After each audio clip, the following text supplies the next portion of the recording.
Antes de mergulhar nesta história incrível, considere se inscrever no canal e ativar o sininho. Cada história aqui tem algo a dizer. E você não vai querer perder nenhuma. Academia Hillside, situada no topo de uma colina verdejante em um tranquilo subúrbio de Massachusetts, esta escola particular parecia quase surreal. Paredes de tijolos vermelhos impecavelmente conservadas, janelas amplas com vidraças brilhantes, canteiros de flores trocados sazonalmente por jardineiros discretos, tudo evocava a elite. Parecia uma universidade da Ivy League em miniatura, uma fortaleza de mérito, mas principalmente de privilégio. Nos corredores, o carpete grosso abafaba o sam de passos. Os armários de metal eram repintados todo verão e estavam livres de grafites e ferrugem. Cada aluno usava um uniforme sob medida, um paletó azul marinho com brasão dourado, uma camisa branca impecável e uma gravata listrada. A atmosfera era discreta, educada e estranhamente rígida, como se cada aluno estivesse representando um papel em uma peça pré-escrita.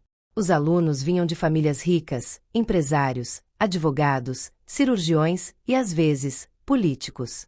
A grande maioria era branca. Seus nomes estavam impressos em placas de mármore na entrada da biblioteca, gravados ao lado dos benfeitores da escola. Eles se conheciam desde a infância, compartilhavam os mesmos clubes de equitação, os mesmos acampamentos de verão, as mesmas heranças. Neste universo suave e codificado, Elijah Turner, de 15 anos, se destacou. Alto para a idade, magro, moreno e com olhos fundos, Elijah era um dos 5 alunos negros da escola. Vindo de um bairro modesto de Boston, ele havia conquistado uma bolsa de excelência graças aos seus notáveis resultados acadêmicos e suas habilidades musicais consideradas promissoras por um comitê benevolente, mas distante. Mas esta bolsa de estudos, por mais nobre que fosse, fez dele um correção. Um hóspede tolerava mais do que aceitava. Elijah não era de falar muito. Não participava de discussões sobre férias nas Bermudas, nem sobre relógios suíços, nem sobre os Teslas dos pais. Não ria de piadas internas nem jogava rugby no campo central. Caminhava, na maioria das vezes, com os olhos fixos no chão, a bolsa pressionada contra o peito, como se quisesse se tornar menor. Com os fones de ouvido sempre na metade, ele se dirigia direto para 2 lugares onde se sentia seguro, ou biblioteca, ou pergunta ao público, vazio entre os pratos. Foi lá que ele encontrou refúgio, diante de uma piano Akel e Sentenvai que poucos alunos tocavam. A madeira polida, as teclas de marfim, a ressonância profunda. Elijah podia passar horas ali, improvisando, recriando as peças que ouvirá nos CDs antigos do pai, jazz, música clássica, soul. Era o único lugar onde ele não precisava de palavras para existir. Mas mesmo esse refúgio era observado de longe. Senhora Ellen Whitmore, professora de música há mais de 2 décadas, notou sua presença. Uma mulher de cabelos grisalhos presos em um coque rígido, sempre vestida como uma maestrina tradicional, ela possuía uma aura gélida. Dizia-se que era exigente, elitista e delicada com questões culturais. Na verdade, ela era profundamente apegada às aparências, às linhagens, aos costumes, aos títulos de nobreza intelectual. E Elijah Turner, com seus tênis surrados, sua timidez e seu olhar profundo, não se encaixava em sua norma. Ela nunca o insultou abertamente, não. O racismo dele era sorrateiro, vestido com sorrisos educados e silêncio condescendente. Sempre que falava com ele, era com uma voz distante, como a de um aluno que não entendia os códigos, mas não queria ser corrigido. Ela sempre lhe fazia perguntas simples, nunca musicais. Como se duvidasse que ele tivesse algo a contribuir. Até o dia em que ela decidiu, sem aviso, tornar visível a suposta superioridade de alguém. Era uma manhã de novembro, um daqueles dias em que o vento fustigava as bochechas, apesar do sol tímido. Os alunos estavam reunidos na sala de música, sentados em semicírculo. A senhora Whitmore batia na carteira, com um leve sorriso nos lábios. Tenho o prazer de anunciar que realizaremos um concurso interno de música. O vencedor terá a honra de se apresentar solo na gala de inverno, diante de nossos convidados de honra, das famílias fundadoras e dos patrocinadores da escola. A excitação aumentou. Vários alunos começaram a sussurrar desafios uns aos outros, preparando mentalmente o que iriam apresentar. Então ela continuou, examinando a sala. É claro que alguns de vocês podem pensar que podem participar, mesmo aqueles que vêm de origens menos tradicionais. Seu olhar caiu deliberadamente em Elias, com um sorriso imperceptivelmente zombeteiro. Os alunos viraram a cabeça para ele. Ele sentiu os olhares. Ele os conhecia bem. Não era ódio declarado.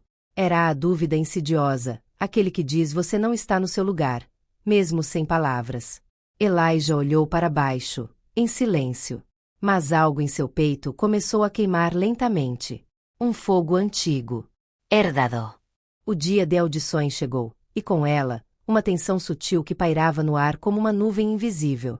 A sala de música, normalmente fria e impessoal, havia se transformado em um cenário de espera, de julgamentos suspensos. Os alunos se reuniram no amplo auditório, maior e mais imponente do que a sala de ensaio habitual. Uma cortina bordô emoldurava o palco de madeira envernizada, e no centro estava o piano Kelly, brilhando como uma escultura sagrada. O júri era composto por 2 professores de arte, um membro da administração e, claro, Sra. Ellen Whitmore, sentada como uma rainha em seu trono invisível. A atmósfera era contida, mas carregada. Podia-se sentir a empolgação das famílias poderosas nos bastidores, prontas para ver seus filhos brilharem. Sussurros eram trocados, olhares se cruzavam, e cada aluno passava por sua vez, como uma oferenda ao elitismo cultural da escola. Uma jovem com um coque perfeito fez uma apresentação Mozart sem falhas no violino. Um menino com um corte de cabelo impecável começou a tocar área italiana, com uma voz forjada por anos de aulas particulares. Outros tocavam saxofone, flauta transversal, duetos de cordas. Todos aprenderam a impressionar. Então, num silêncio brutal, a Sra. Whitmore levantou os olhos do papel e disse com a voz seca: Turner, mostre-nos o que você sabe fazer. Você não vai nos fazer perder tempo, vai. Uma onda de choque percorreu a sala. Um silêncio constrangedor, mas carregado. Elias, que estava sentado atrás, olhou ao redor. Ele não pediu para passar. Ele não tinha nunca completei o formulário de inscrição, mas todos os olhos estavam voltados para ele, como se fosse normal que ele estivesse sendo subitamente posto à prova, como se fosse seu dever provar alguma coisa. Alguns alunos riram baixinho. Outros reprimiram um sorriso. Ele viu os braços cruzados da Sra. Whitmore, sua expressão fria, quase impaciente. Era um convite, não, uma encenação. E a armadilha? Elijah sentiu o coração bater forte no peito. Hesitou. Poderia ter dito não. Poderia ter permanecido sentado, abaixado a cabeça, fingido que não ouvia. Mas algo, na humilhação gélida da mulher, no riso reprimido ao seu redor, na lembrança do velho piano da família, o fez se levantar. Ele caminhou em direção ao palco. Lentamente. Como se estivesse escalando uma montanha. A cada passo, sentia dúvidas percorrendo a sala. Ouvia as vozes interiores daqueles que sempre o viam como o outro, à exceção, o bolsista. Sentia um nó na garganta. Mas não parou. Chegou em frente ao piano Kelly. Ele ficou parado por um momento. Colocou as mãos na madeira lisa. Fechou os olhos. Inspirou. Vamos, a Sra. Whitmore disse ironicamente, nos faça sonhar.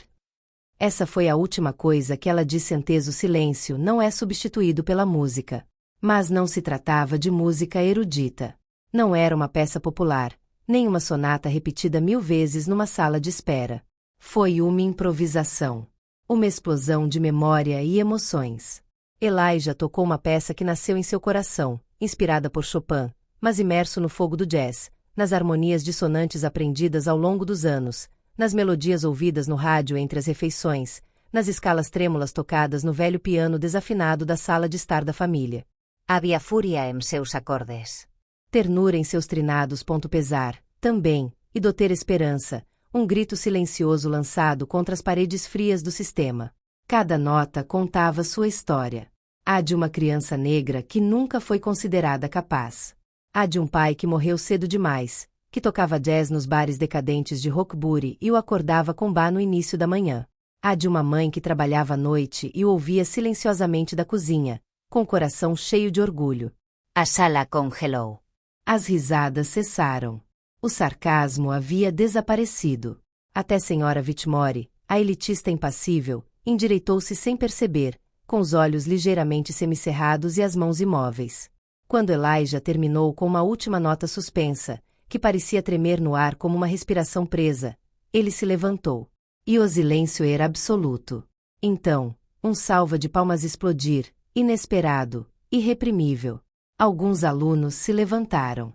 Outros bateram palmas, comovidos, impotentes. O menino enxugou uma lágrima discreta. Uma jovem sussurrou: foi magnífico, como se quisesse se convencer de que realmente ouvirá o que sentirá. A senhora Whitmore estava pálida. Sua máscara estava rachada. Ela olhou para Elijah, como se estivesse vendo algo que ela se recusava a admitir. Onde você aprendeu a tocar desse jeito? Ela sussurrou, quase sem querer. Elijah deu de ombros, sua voz calma, mas firme. Meu pai era pianista de jazz. Ele tocou Bach para mim quando eu era bebê.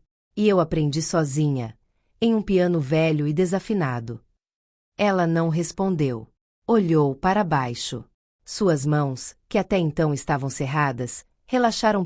Pela primeira vez, ela não tinha nada a dizer. E pela primeira vez Elias não tinha nada a provar. Na manhã seguinte, uma eletricidade estranha flutuavam pelos corredores imaculados da UCD Academy. Normalmente, os alunos falavam sobre roupas de grife, viagens para Aspen, estágios nas empresas dos pais. Mas hoje, um nome estava na boca do povo. Elijah Turner.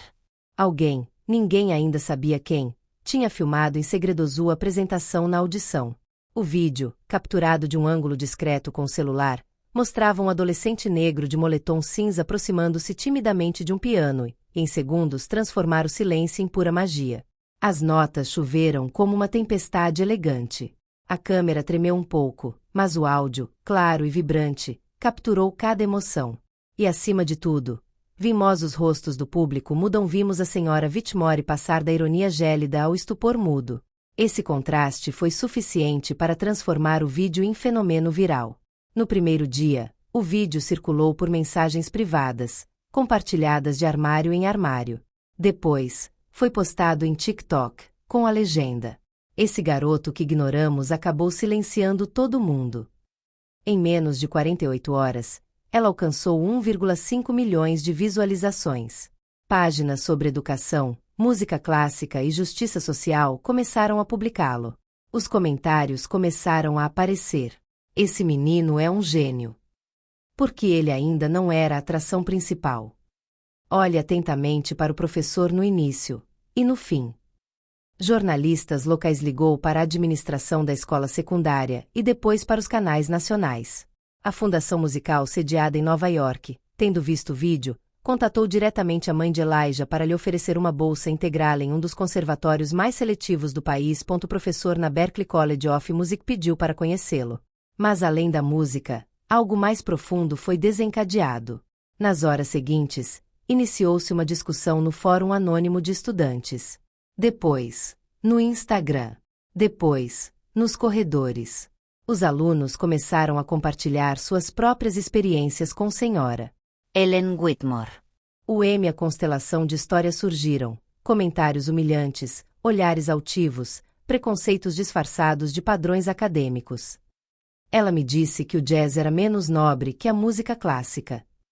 Ela recusou-me um solo porque a minha dicção traía a minha vizinhança. Ela me disse que eu deveria me concentrar em esportes em vez de música. Mas ela era uma ex-aluna, Mônica Reed, que abalou os alicerces da escola. Agora estudante de composição na Escola de Música Juilliard, Mônica publicou uma testemunho pungente em sua conta no Twitter. Quando eu tinha 16 anos, quis fazer um teste para uma peça da Nina Simone. A senhora Whitmore me disse que não era apropriado para o nosso público. Ela menosprezou todas as minhas ideias. Durante anos, acreditei que não tinha talento para esse trabalho. Eu estava errada. Era ela quem estava com medo. #Justiça para Elijah. A mensagem foi compartilhada milhares de vezes. Ex-alunos começaram a reagir, a comentar, a testemunhar. Sob opressão da mídia, petições foram lançados para que uma investigação interna esteja aberta à cultura da UCD Academy. Pais influentes de alunos, inicialmente céticos, ficaram abalados ao ver seus filhos falarem apaixonadamente sobre a lição que Elias lhes dera. Uma aula de música, sim, mas acima de tudo uma lição de dignidade. A senhora Whitmore foi suspensa, temporariamente a princípio. Mas a fachada de inviolabilidade que ela havia construído ao longo de 20 anos se quebrou num piscar de olhos. Elijah, por outro lado, não havia mudado.